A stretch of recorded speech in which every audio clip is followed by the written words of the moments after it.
Le jeune de 18 ans a été condamné pour avoir tiré sur 6 étudiants en tuant 3 et a reçu 3 peines de réclusion à perpétuité sans possibilité de libération conditionnelle le mois dernier.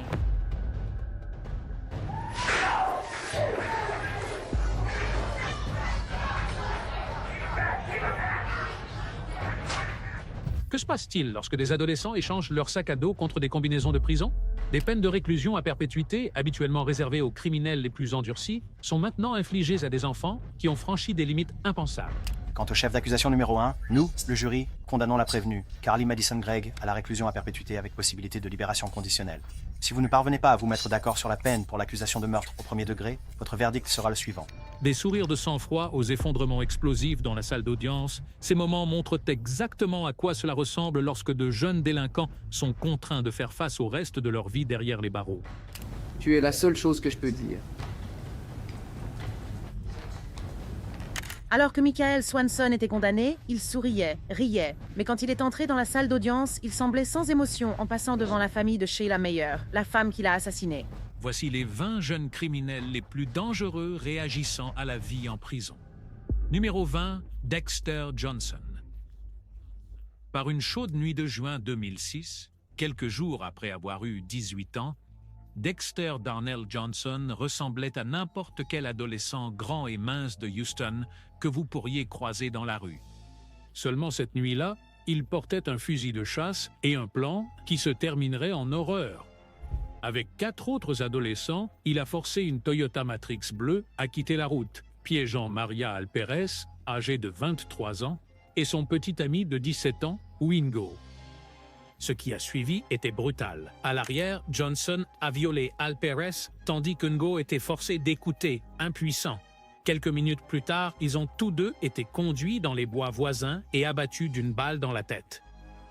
Les procureurs ont ensuite déclaré que c'était le point culminant d'une série de crimes de 25 jours qui avait déjà fait plusieurs morts. Un jury a reconnu Johnson coupable de meurtre capital et l'a condamné à mort. Lorsque le verdict est tombé, la salle d'audience a éclaté.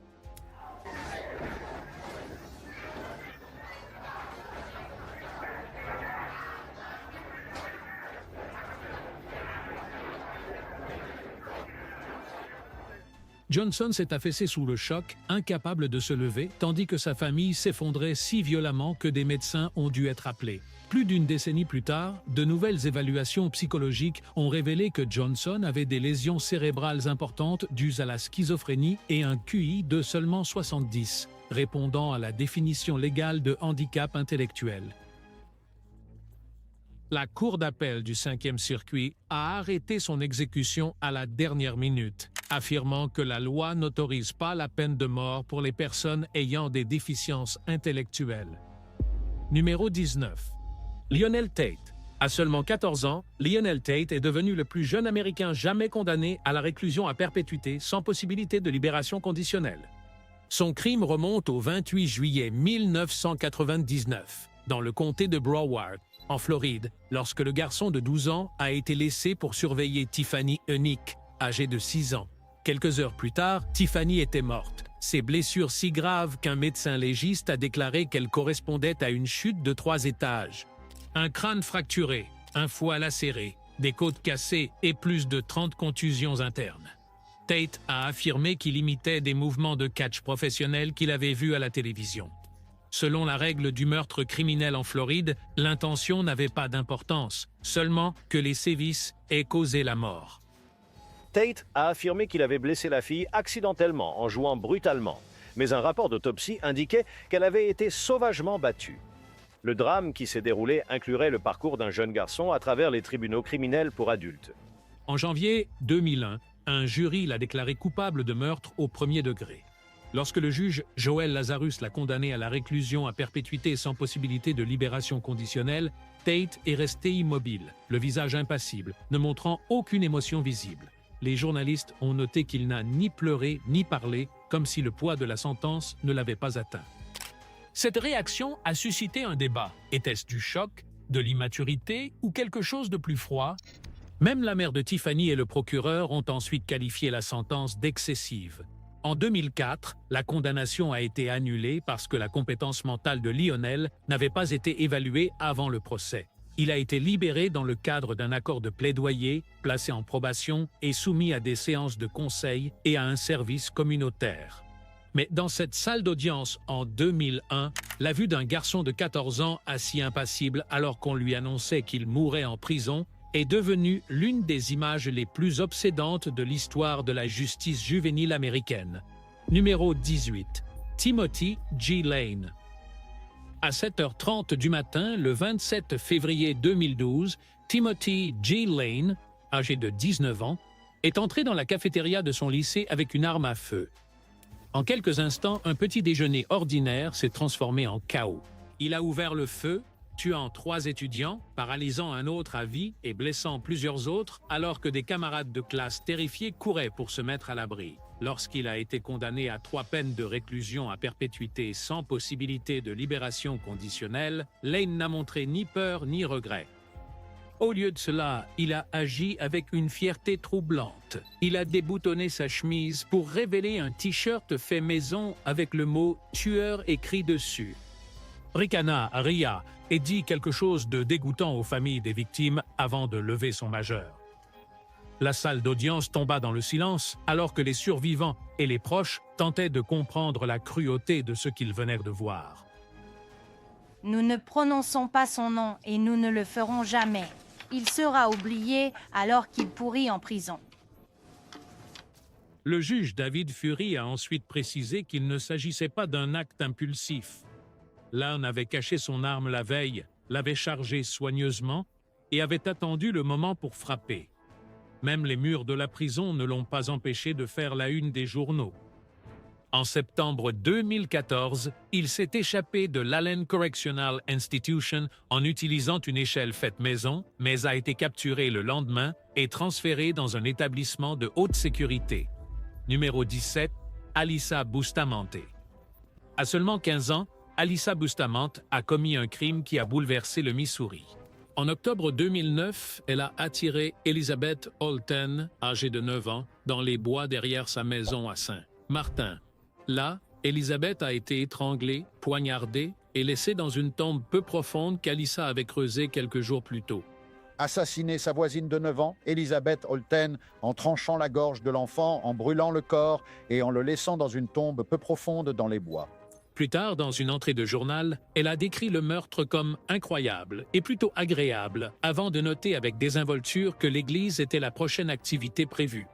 En février 2012, Alyssa, maintenant âgée de 18 ans, se tenait dans une salle d'audience bondée pour le prononcer de la sentence.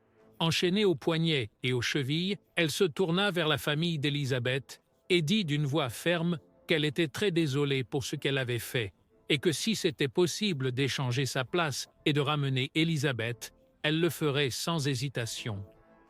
Les mots étaient là, mais il n'y avait pas de larmes. Aucune rupture visible, seulement une déclaration calme, presque détachée, qui a figé la salle. Le juge Pat Joyce l'a ensuite condamné à la réclusion à perpétuité pour meurtre au 2e degré. Selon la loi du Missouri, l'autre option était la réclusion à perpétuité sans possibilité de libération conditionnelle. Suivi d'une peine consécutive de 30 ans pour action criminelle armée, l'éligibilité à la libération conditionnelle était prévue pour 2035, ce qui signifie qu'Elizabeth aurait eu 75 ans.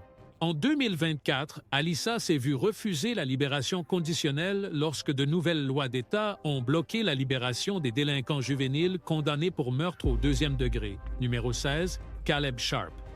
Le 13 septembre 2017, Caleb Sharp, âgé de 15 ans, est entré au lycée Freeman dans le comté de Spokane, Washington, avec un fusil AR-15 et un pistolet caché dans un sac de sport. Quelques jours plus tôt, il avait dit à des amis qu'il allait faire quelque chose de stupide, mais personne n'avait compris qu'il parlait d'une fusillade dans une école.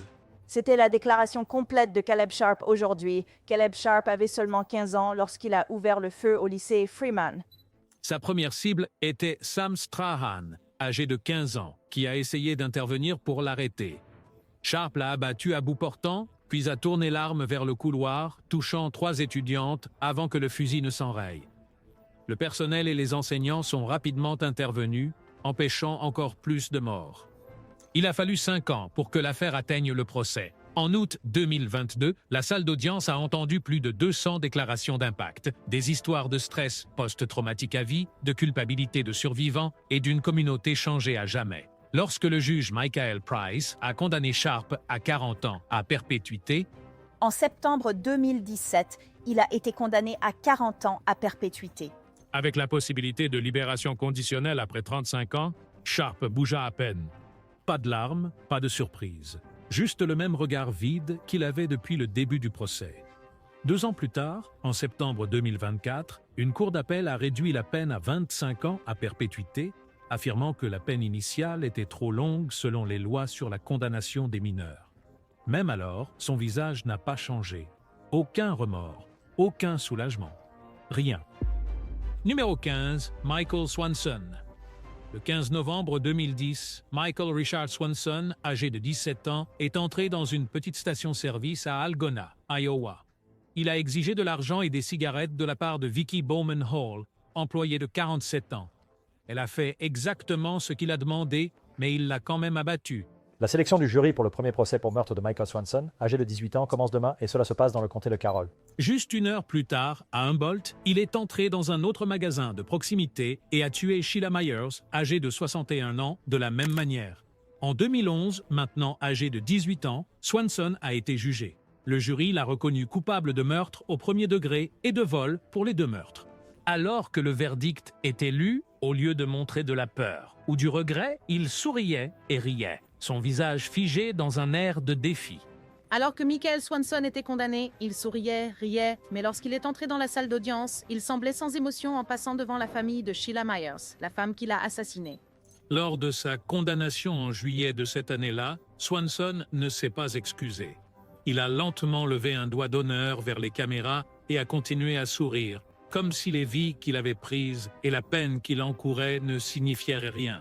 Il a été condamné à 2 peines de réclusion à perpétuité obligatoire sans possibilité de libération conditionnelle, 1 pour chaque meurtre. Même en prison, sa violence n'a pas cessé. En novembre 2015, il a attaqué un autre détenu avec un couteau, ajoutant 25 années supplémentaires à sa peine. Robert Bever et Michael Bever. Le 22 juillet 2015, Daniel Bever, âgé de 12 ans, a appelé le 911 en panique, disant que sa famille était attaquée. Puis soudainement, la ligne est devenue silencieuse. La police s'est précipitée vers la maison des Bever à Broken Arrow, Oklahoma, et a découvert un cauchemar. 5 membres de la famille avaient été poignardés à mort. Daniel était parmi les victimes. Le jeune homme de 19 ans est accusé d'avoir tué 5 membres de sa famille avec son frère aîné, Robert. Seules 2 sœurs ont survécu. Autumn, âgée d'1 an, retrouvée indemne à l'étage. Et Crystal, âgée de 13 ans, qui a été grièvement blessée mais a pu nommer les agresseurs. Ses propres frères, Robert Bever, âgé de 18 ans, et Michael Bever, âgé de 16 ans. Au tribunal, la vérité était encore plus troublante. Les enquêteurs ont révélé que les frères avaient planifié les meurtres pendant des mois, espérant gagner en notoriété en surpassant le nombre de morts des fusillades de Columbine et d'Aurora, en commençant par leur propre famille. Robert a finalement plaidé coupable, recevant 5 peines de réclusion à perpétuité consécutive sans possibilité de libération conditionnelle. Après une attaque violente contre le personnel pénitentiaire en 2020, son total est passé à 9 peines de réclusion à perpétuité. Michael a été jugé, a été reconnu coupable et a reçu 5 peines de réclusion à perpétuité plus près de 3 décennies supplémentaires. Il ne serait éligible à la libération conditionnelle qu'après avoir purgé 225 ans, garantissant ainsi qu'il ne serait jamais libéré. Lorsque les peines ont été prononcées, la salle d'audience a attendu une réaction, mais les frères n'ont rien montré. Pas de larmes, pas d'excuses, juste des regards vides et froids. Émotion dans la salle d'audience aujourd'hui, pleurs, mains tremblantes, essuyant ses yeux. Il a également montré un peu d'émotion en entendant sa jeune sœur témoigner sur l'attaque. Comme si les vies perdues ne signifiaient rien pour eux. Ce manque d'émotion, assis dans la même pièce où leur sœur survivante revivait l'horreur, est devenu la partie la plus obsédante de l'affaire. Philip Chisholm. Le 22 octobre 2013, Philip Chisholm, âgé de 14 ans, a suivi Colleen Ritzer, une enseignante de mathématiques de 24 ans, dans les toilettes de l'école Danvers High dans le Massachusetts. À l'intérieur, il l'a violée et tuée dans une attaque si brutale qu'elle a bouleversé toute la communauté. L'adolescent qui a violé et tué son professeur de mathématiques au lycée passera sa vie derrière les barreaux. En décembre 2015, un jury a déclaré Chisholm coupable de meurtre au premier degré, de viol aggravé et de vol à main armée. Lorsque les verdicts ont été lus, il n'a pas détourné le regard ni réagi. Il a simplement fixé droit devant lui, le visage figé et impénétrable. 2 mois plus tard, en février 2016, le juge lui a infligé la réclusion à perpétuité. Et son meurtrier, Philip Chisholm, est resté silencieux alors que le juge le condamnait à la réclusion à perpétuité, avec la possibilité de libération conditionnelle seulement après 40 ans, ce qui signifie que Chisholm ne sera éligible qu'à 54 ans. Il a également reçu 2 peines supplémentaires de 40 ans pour viol et vol à main armé à purger en même temps. La mère de Colleen pleurait doucement tandis que le juge qualifiait le crime de brutal et insensé. Chisholm n'a pas bronché. En septembre 2024, alors qu'il était déjà en détention, Chisholm a été reconnu coupable d'avoir tenté de tuer un conseiller, montrant la même domination violente qu'il avait lors du meurtre. Il a reçu une autre peine de 17 à 20 ans, également à purger simultanément. Chisholm a ensuite fait l'appel, soutenant que les peines supplémentaires retardaient injustement sa chance de libération conditionnelle. Mais en février 2025, la plus haute cour du Massachusetts a rejeté sa requête, confirmant la peine initiale et toutes les condamnations. Du moment de son arrestation à son dernier appel, l'expression de Philip Chisholm a à peine changé. Il a gardé un regard froid et immobile. Numéro 12. James Fairweather. Le 29 mars 2014, James Fairweather, âgé de 15 ans, a lancé une attaque sauvage dans Castle Park, Colchester, poignardant James Hatfield, âgé de 33 ans, plus de 100 fois. Seulement 3 mois plus tard, le 17 juin, il a frappé à nouveau, cette fois ciblant l'étudiante saoudienne de 31 ans, Naïd Al-Mohannad, sur un sentier naturel. Il l'a poignardée aux yeux et au cerveau, la tuant dans une attaque aussi brutale qu'insensée. Fairweather a été arrêté le 26 mai 2015 portant des gants et un couteau à cran d'arrêt alors qu'il rôdait à la recherche d'une 3e victime. Son arrestation a mis fin à une série de meurtres qui avaient terrorisé la communauté. En avril 2016, un jury à l'Old Bailey l'a reconnu coupable des 2 meurtres. Alors que les verdicts étaient lus, Fairweather ne montra rien. Pas de larmes, pas de sursaut, même pas un changement d'expression. Ce froid manque de réaction frappa presque aussi fort que les crimes eux-mêmes. Des voix me parlaient. Tu dois faire un sacrifice ou nous viendrons te chercher. Tu dois le faire. Et je l'ai vu. C'était là où c'était allongé sur l'herbe un peu comme ça. C'était comme... Le 29 avril 2016, le juge Robin Spencer l'a condamné à la détention à vie à la discrétion de Sa Majesté avec une peine minimale de 27 ans, réduite de 339 jours qu'il avait déjà passés en détention. Le juge a qualifié les meurtres de brutaux et sadiques, alimentés par des fantasmes violents et une obsession pour les tueurs en série. Même avec des décennies de prison devant lui, le visage de Fairweather est resté le même, vide, détaché et impénitent. Numéro 11, Aiden Fucci. Le jour de la fête des mères, le 9 mai 2021, Aiden Sean Fucci, âgé de 14 ans, a convaincu Tristan Tyne Bailey, âgé de 13 ans, de marcher avec lui dans les bois près de leur quartier dans le comté de St. John's, en Floride. Des caméras de sécurité les ont filmés entrant ensemble. Quelques heures plus tard, Fucci a été vu revenant en courant seul, portant ses chaussures. Ce que la police a découvert par la suite était presque inconcevable.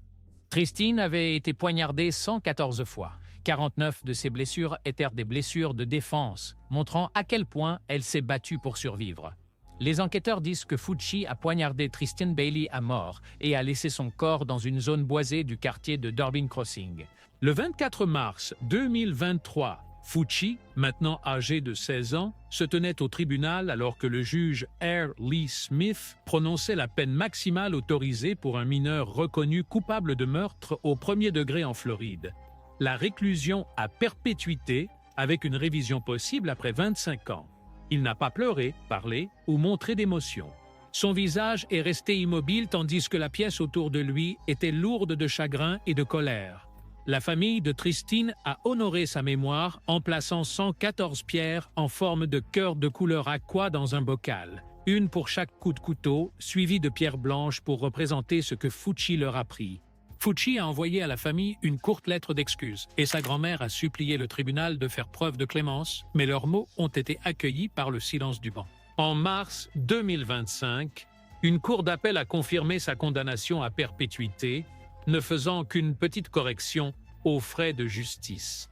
Fucci reste en prison, son expression vide lors de la condamnation à jamais liée à un meurtre sans motif, seulement un désir insensé de prendre une vie. Numéro 10, Nehemiah Griego. Le 19 janvier 2013 a commencé comme n'importe quelle autre nuit dans le South Valley d'Albuquerque, mais avant le lever du soleil, une famille entière avait disparu. Nehemiah Griego, âgé de 15 ans, armé d'un pistolet, s'est d'abord rendu dans la chambre de ses parents et a tué sa mère de 40 ans. Il a ensuite tiré sur son frère de 9 ans, suivi de ses sœurs de 5 ans et de 2 ans. Des heures plus tard, lorsque son père de 51 ans est rentré du travail dans un refuge pour sans-abri, Griego l'a abattu aussi. Ce qui a suivi était tout aussi troublant. Il a chargé plus d'armes dans le van familial, avec l'intention de lancer une attaque dans un Walmart. Nehemiah Griego a tiré et tué ses parents et ses 3 jeunes frères et sœurs dans leur maison de South Valley alors qu'il n'avait que 15 ans. Au lieu de cela, il s'est rendu à l'église où son père avait été pasteur de jeunesse. Là, il a calmement dit aux membres que sa famille était morte dans un accident. Un bénévole soupçonneux a appelé le 911, menant à son arrestation. Presque 7 ans plus tard, le 1er novembre 2019, Griego, âgé de 22 ans, s'est assis au tribunal pour connaître son sort.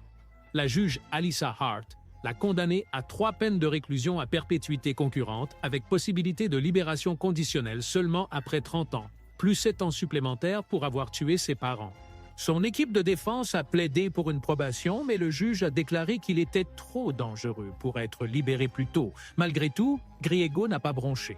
Aucune larme, aucune excuse, aucune réaction visible. Ce calme glacial face à une telle dévastation est devenu l'image emblématique d'un adolescent qui non seulement a détruit sa propre famille, mais avait également prévu de tourner sa violence contre des inconnus. Numéro 9, Brandon Spencer. La nuit d'Halloween en 2012, lors d'une fête Freaks and Geeks à l'Université de Californie du Sud, Brandon Spencer, âgé de 18 ans, a été accusé d'avoir ouvert le feu dans une zone bondée, blessant 4 personnes. Aucune victime ne l'a jamais directement identifié, mais un seul témoin et un agent de sécurité de l'USC l'ont désigné, ce qui a conduit à son arrestation. Une arme a été trouvée plus tard dans un parking à proximité, mais les tests ADN étaient faibles, apparemment une correspondance qui pourrait s'appliquer à une personne sur 40. En avril 2014, un jury a déclaré Spencer coupable. En mai suivant, le juge l'a condamné à 40 ans à perpétuité, le minimum autorisé par la loi californienne, ajoutant du temps pour tentative de meurtre et usage d'armes à feu. Lorsque la sentence a été prononcée, le visage de Spencer s'est tordu de douleur. Il a frappé son front contre la table et, en pleurant, a dit au tribunal qu'il était désolé pour ce qui s'était passé, mais qu'il ne pouvait pas envisager de passer le reste de sa vie en prison. À ce moment-là, il ressemblait moins à un criminel endurci et plus à un jeune homme réalisant que son avenir lui avait été enlevé. Des années plus tard, le Centre de l'Innocence a pris en charge son affaire, soulignant des témoignages oculaires peu fiables, des preuves ADN faibles et des allégations de coercition possible. Un témoin clé s'est depuis rétracté. En décembre 2024, une interview de podcast avec Spencer a ravivé l'attention du public, soulevant de sérieuses questions sur la véritable justice rendue. Se cogne la tête alors qu'un juge le condamne à 40 ans à perpétuité après avoir été reconnu coupable d'avoir tiré sur un membre d'un gang rival. Maintenant, sa première chance de libération conditionnelle est fixée pour 2031, juste avant son 40e anniversaire. Numéro 8, Martis Fuller. À seulement 15 ans, Martis Fuller s'est glissé dans le garage de la maison de son ex-petite amie à Kenosha, Wisconsin, le 9 mai 2019. Un peu après 3h30 de l'après-midi, 6 coups de feu ont déchiré le silence. Kaylee Juga, âgée de 16 ans, a été touchée 5 fois et est morte dans sa chambre. Sa mère, Stéphanie, a essayé de l'arrêter, suppliant « Tu n'as pas à faire ça ». Il a froidement répondu « Oui, je dois le faire », puis lui a tiré dessus plusieurs fois. Elle a survécu et s'est enfermée dans la salle de bain avant d'appeler le 911. Les procureurs ont déclaré que Fuller tenait Kaylee et sa famille responsables de son expulsion de l'école et de son retrait de l'équipe de football. Madame Juga a dit aux enquêteurs qu'elle avait vu Fuller dans la chambre de sa fille et elle a dit qu'elle l'avait supplié et lui avait dit « Tu n'es pas obligé de faire ça ». Dans les jours précédents, il avait obtenu un pistolet et des munitions. Son procès a duré 5 jours en mars 2021 et le jury du comté de Kenosha a mis moins de 3 heures pour le condamner pour homicide volontaire au premier degré, tentative d'homicide volontaire au premier degré et cambriolage armé. Martis Fuller n'a rien dit en entrant dans le tribunal menotté pour entendre les accusations selon lesquelles il aurait tué Kaylee Juga, âgée de 15 ans, et tiré sur sa mère.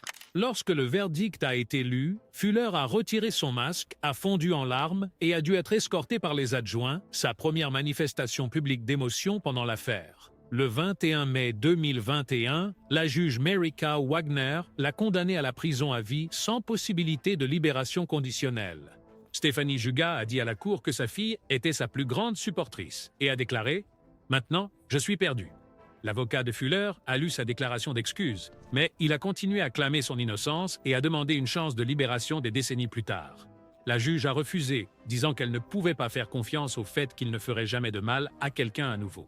Lorsque la sentence est tombée, Fuller n'a montré aucune réaction, juste une acceptation silencieuse alors que les adjoints se préparaient à l'emmener pour le reste de sa vie. Numéro 7. Jennifer Mee. À 15 ans, Jennifer Ann Mee était connue dans tout le pays comme la fille du hockey, apparaissant à la télévision nationale pour avoir eu le hockey jusqu'à 50 fois par minute.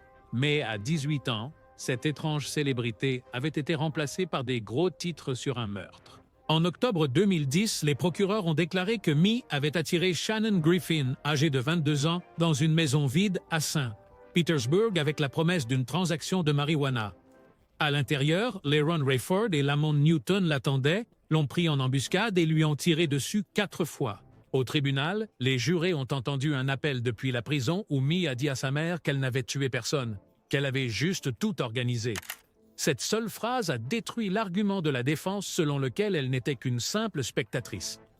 Le 20 septembre 2013, un jury du comté de Pinellas l'a déclaré coupable de meurtre au premier degré.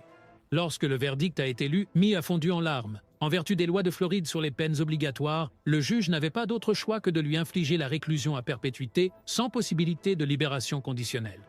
Certains jurés ont également pleuré en voyant la jeune femme s'effondrer alors que les adjoints la menaient en menottes. Le Tampa Bay Times a révélé plus tard que son avocat avait proposé de plaider coupable en échange d'une peine de 15 ans, mais les procureurs ont refusé. Les procureurs ont diffusé un appel téléphonique de Jennifer Mee parlant à sa mère et à son père le lendemain de son arrestation. Notoriété maintenant, pour une raison bien différente. Un co-accusé a rejeté un accord de 40 ans et a été jugé. Rayford et Newton ont tous deux été condamnés et ont reçu une peine de réclusion à perpétuité. La règle du meurtre criminel en Floride signifiait que Mee était également responsable du meurtre, même si elle n'avait jamais tiré un coup de feu. Aujourd'hui, elle purge sa peine. À l'établissement correctionnel de Lowell. Numéro 6, Carly Gregg. À seulement 14 ans, Carly Madison Gregg a tué sa mère de 40 ans, la professeure de mathématiques Ashley Smiley, dans leur maison de Brandon, Mississippi, le 19 mars 2024. Les procureurs ont déclaré que le motif est survenu seulement quelques heures plus tôt, lorsque Ashley a découvert la consommation de drogue cachée de Carly. Les procureurs disent qu'elle a tiré sur sa mère, Ashley Smiley, une professeure de mathématiques au lycée âgée de 40 ans, au visage. Stylo de vapotage, marijuana et la vie secrète qu'elle cachait. Perdre la confiance de sa mère, ils se sont disputés, a poussé Carly vers un choix impensable. Les images de sécurité ont ensuite montré Carly faire les 100 pas avec un magnum caché derrière son dos avant d'entrer dans la chambre de ses parents et de tirer 3 coups précis. Elle est ensuite allée dans la cuisine, a joué avec les chiens de la famille et a utilisé le téléphone de sa mère pour envoyer un message à son beau-père. « Quand rentreras-tu à la maison, chérie ?» Quelques minutes plus tard, elle a invité un ami, demandant nonchalamment s'il était sensible à la vue des cadavres, puis l'a conduite au corps d'Ashley. Lorsque son beau-père, Heath Smiley, est rentré à la maison, Carly lui a tiré dans l'épaule. Elle est la tueuse de sang-froid qui vient d'être condamnée à la réclusion à perpétuité sans possibilité de libération conditionnelle pour avoir tué sa mère par balle et ouvert le feu sur son beau-père. Il a réussi à lui arracher l'arme et a appelé le 911, disant aux opérateurs « Elle a tué sa mère ». Pendant le procès de 5 jours, les psychiatres de la défense ont décrit Carly comme déprimée, médicamentée au point d'être émotionnellement engourdie, entendant des voix et déconnectée de la réalité, surtout après la confrontation au sujet des drogues. Les procureurs ont rétorqué qu'il ne s'agissait pas d'une rupture psychotique, mais d'un acte délibéré commis par quelqu'un qui savait distinguer le bien du mal. Après avoir entendu 4 jours et demi de témoignages, le jury a délibéré moins de 2 heures avant de la déclarer coupable de meurtre au premier degré, de tentative de meurtre et de falsification de preuves. Carly a pleuré lorsque le verdict a été lu, mais le 20 septembre 2024, elle est restée impassible lorsque le juge l'a condamnée à la réclusion à perpétuité sans possibilité de libération conditionnelle. Antonio Barbeau. À Sheboygan Falls, dans le Wisconsin, une petite ville tranquille a été profondément bouleversée en septembre 2012 lorsqu'Antonio Barbeau, âgé de 14 ans, et un ami ont décidé de voler sa arrière-grand-mère de 78 ans, Barbara Olson. 2 adolescents de 14 ans, accusés d'avoir tué l'arrière-grand-mère de l'un des garçons, retournent au tribunal aujourd'hui. Mais le plan a tourné en quelque chose de bien pire. En l'attirant dans le garage, Antonio l'a attaqué avec une hache, la frappant plus de 25 fois. En août 2013, il s'est tenu devant le tribunal pour être condamné. Le juge lui a donné la réclusion à perpétuité avec une possibilité de libération conditionnelle seulement lorsqu'il aurait 50 ans, ce qui signifie qu'il purgerait au moins 35 ans. Antonio Barbeau, âgé de 14 ans, a été condamné à la réclusion à perpétuité. Il sera éligible à la libération conditionnelle le jour de son 50e anniversaire. Lorsqu'on lui a demandé s'il avait quelque chose à dire, Antonio a hésité. Son avocat est intervenu pour terminer ses propos. Il a admis avoir tué une mère, une grand-mère, une sœur et une amie, disant qu'il n'en avait pas le droit et que son choix avait ruiné de nombreuses vies. Pourtant, sa voix était monotone, son visage impassible. Un psychiatre a expliqué plus tard qu'Antonio avait subi des dommages cognitifs lors d'un accident de voiture à l'âge de 10 ans, ce qui aurait pu émousser sa capacité à montrer des émotions. La salle d'audience était plongée dans un lourd silence, incertaine de savoir si ces mots exprimaient un véritable regret ou juste une déclaration vide. Aujourd'hui, Antonio reste derrière les barreaux et ce jour de condamnation reste encore dans les mémoires. Mackenzie Shirila.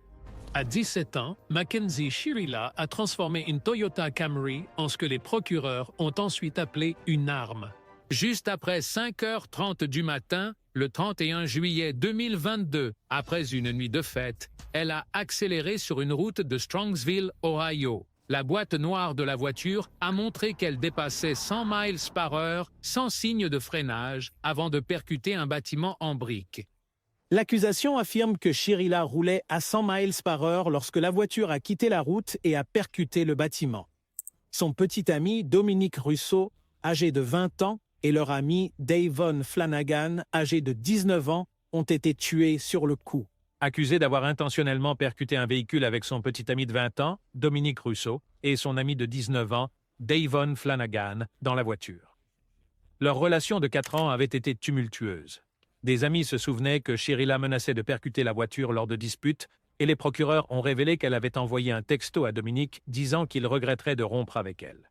Les enquêteurs ont écarté tout problème mécanique. La pantoufle Prada en peluche trouvée sur la pédale d'accélérateur n'aurait pas pu provoquer une telle accélération à elle seule. En août 2023, la juge Nancy Margaret Russo a qualifié ces actions de contrôlées, méthodiques, délibérées, une exécution, et l'a déclaré coupable de 12 chefs d'accusation, y compris meurtre et homicide aggravé par véhicule. Condamnée à 2 peines concurrentes de 15 ans à perpétuité, Shirila a fondu en larmes, s'est tournée vers sa famille en murmurant « Je vous aime » et a caché son visage dans ses mains. En sanglotant, elle a supplié qu'elle était désolée et qu'elle ne laisserait jamais cela se produire intentionnellement.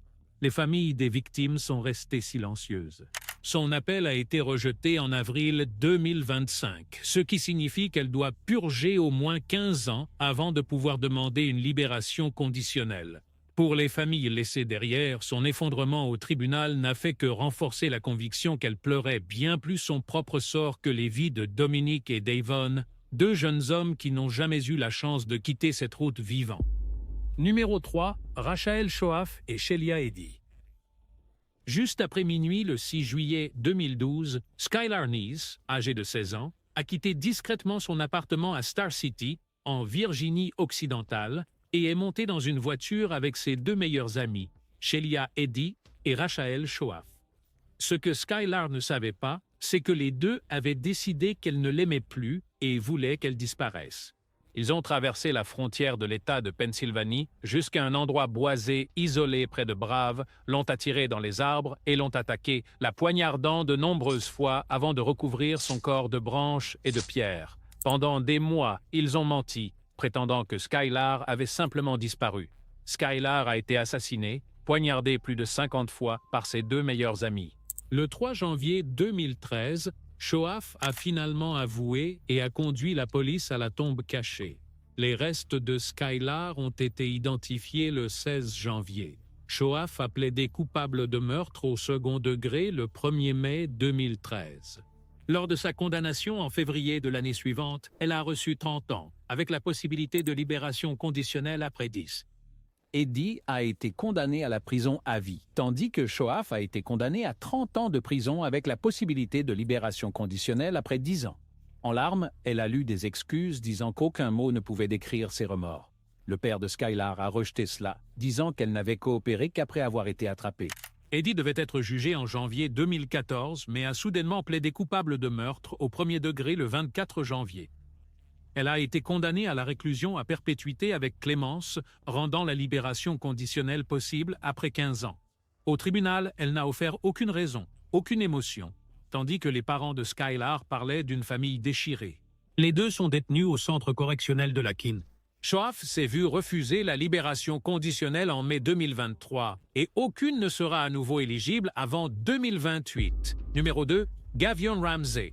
Gavin Ramsey avait seulement 17 ans lorsqu'il est entré par effraction dans la maison de Margaret Douglas, âgée de 98 ans, à Wadsworth, Ohio, en avril 2018.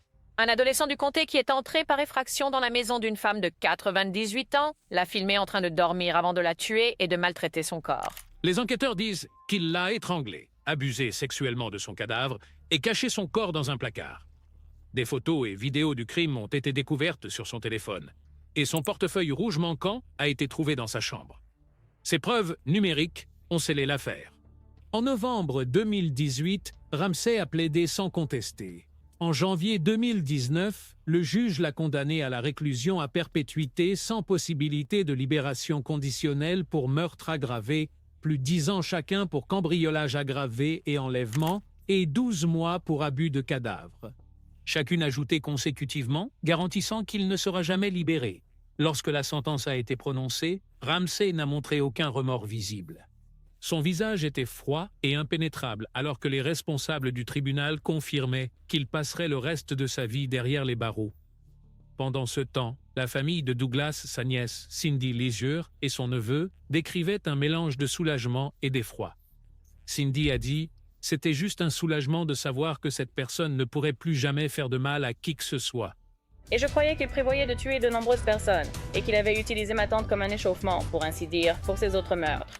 Mais a ensuite ajouté qu'il pourrait revenir dans la société à un moment donné en faisant référence à une nouvelle loi de l'Ohio qui pourrait le rendre éligible à la libération conditionnelle dans 25 ans alors qu'il n'aura qu'une quarantaine d'années. L'appel de Ramsey à la Cour suprême de l'Ohio a été rejeté et la sentence a été maintenue. La famille continue de lutter contre tout changement qui pourrait le libérer plus tôt. Willard Miller et Jeremy Goodale. Willard Miller et Jeremy Goodale, âgés de 16 ans, ont passé au moins 2 semaines à planifier une attaque contre leur professeur d'espagnol de 66 ans. Nohema Graber. De la professeure d'espagnol Nohema Graber. Son corps a été découvert dans un parc mercredi à moins d'1 mile de l'école. Le motif, une mauvaise note que Miller avait reçue pour quelque chose d'aussi trivial qu'une lettre sur un papier, s'est transformé en quelque chose d'horrifiant et de permanent. Le 2 novembre 2021, ils l'ont attaqué lors de sa promenade quotidienne dans un parc de Fairfield, la battant à mort avec une batte de baseball avant de cacher son corps sous une bâche. Graber à mort avec une batte de baseball dans un parc de Fairfield en novembre 2021. Alourdi par des traverses de chemin de fer et une brouette. Le crime a provoqué une onde de choc dans la communauté soudée. Le 6 juillet 2023, Miller a été condamné après une audience de 7 heures remplie de déclarations émouvantes des proches de Graber. Le juge Sean Showers a qualifié ses actions de sinistres et maléfiques avant de le condamner à la prison à vie avec possibilité de libération conditionnelle après 35 ans. Miller, en larmes, a dit à la famille qu'il était profondément désolé pour la détresse et la dévastation causée, admettant que l'ampleur de ce qu'il avait fait ne faisait que maintenant s'imposer à lui et qu'il acceptait l'entière responsabilité. Les proches de Graber, cependant, ont rejeté ces paroles. Une personne lui a dit qu'elle ne croyait pas que ses remords étaient sincères, suggérant qu'il était plus désolé pour lui-même. Une autre a averti que ses choix l'avaient remis sur une spirale directe vers l'enfer. Quelques mois plus tard, le 15 novembre 2023, Goodale a fait face à sa propre condamnation. Sa voix tremblait alors qu'il reconnaissait qu'aucune excuse ne pouvait réparer ce qui avait été fait, exprimant sa tristesse à la fois à la famille Graber et à la sienne. Il a été condamné à la prison à vie avec possibilité de libération conditionnelle après 25 ans. Merci de nous avoir regardés. À la prochaine vidéo.